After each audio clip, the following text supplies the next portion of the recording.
Hi, thank you very much for joining me for the second episode of Painting of the Week.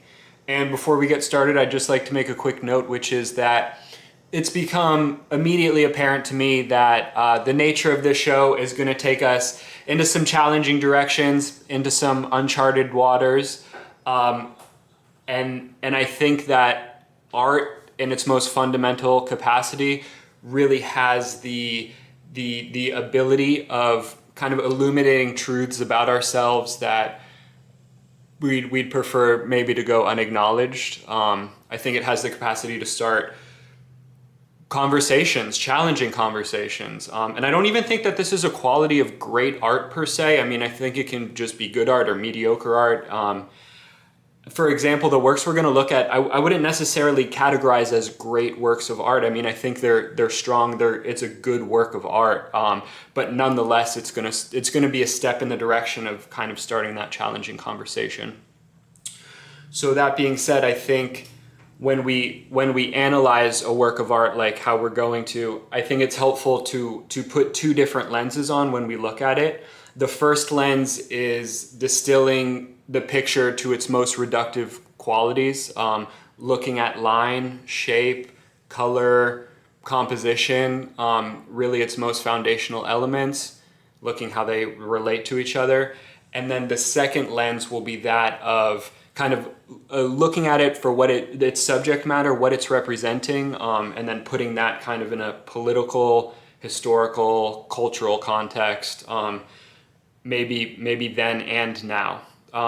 So let's get started, and thank you very much.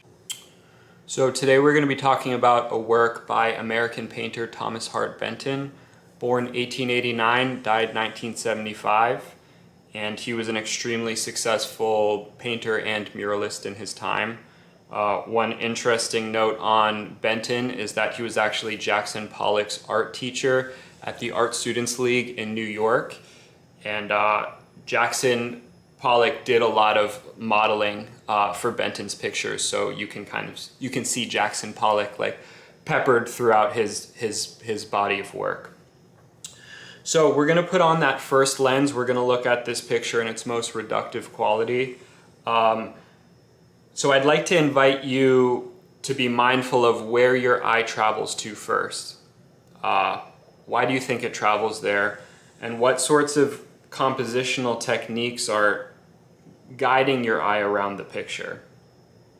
The first thing that I notice kind of when I zoom out of that initial focal point is the wave-like quality that is so characteristic of Benton's pictures. I mean, there's just such a flow going on.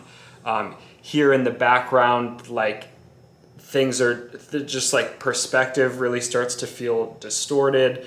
And then we come here in the foreground and all this foliage really has this like psychedelic, like this breathing kind of undulating quality, which is super interesting.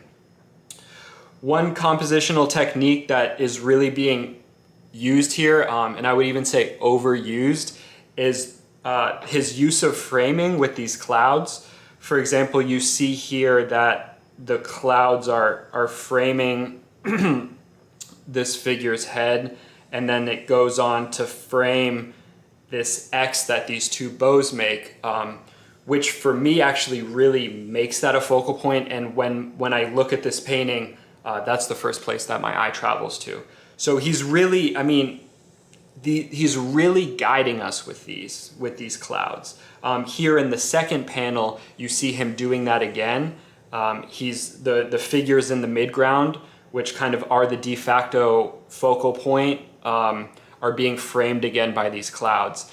And I really actually feel somewhat patronized by his use of framing with these clouds, because like he's like holding our hand as the viewer and saying like, okay, this is the focal point, like this is the subject of the painting, like look at how I framed it in here nice and tight.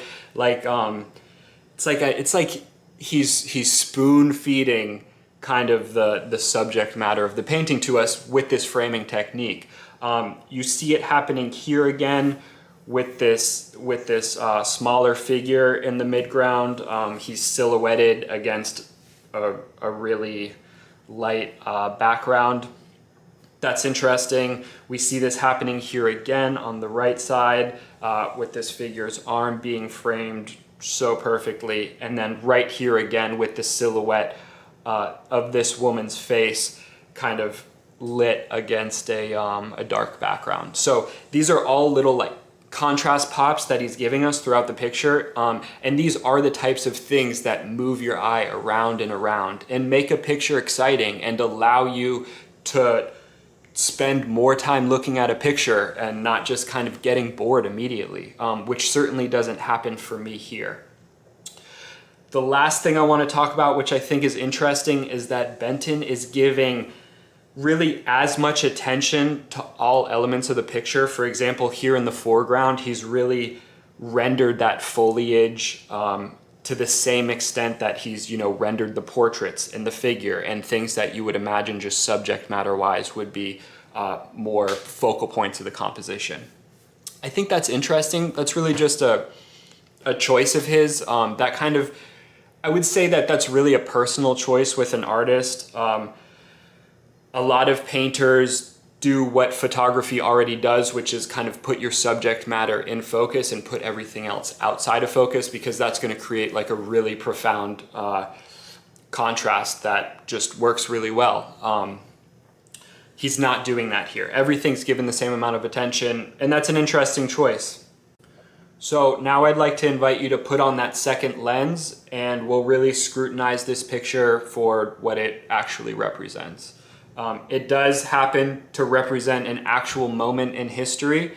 That moment is French explorer and colonizer Jacques Cartier's discovery of Eastern Canada and the Iroquois people, 1534. And for whatever it's worth, it said that Thomas Hart Benton did an immense amount of research and planning in order to depict this picture with as much fidelity as would be possible to do 400 years later. This is complicated. This is a really complicated picture in the sense that it's a really beautiful and even idealized rendition of what we know to be the beginning of an extremely brutal and genocidal moment in history. And we're obviously, with the gift of foresight, able to project that onto this picture. If you woke up with amnesia and had no reference for anything and you looked at this picture, I mean, it's not necessarily obvious that that genocidal moment is about to begin. How do we feel about that? Does that matter? I mean, is the fact that there's no aggressive moralizing here kind of take away from what it represents? These are open questions. And this is the part of the show where kind of a dialogue happens. And maybe it's just an internal dialogue, because obviously I don't have the answers and I wouldn't claim to.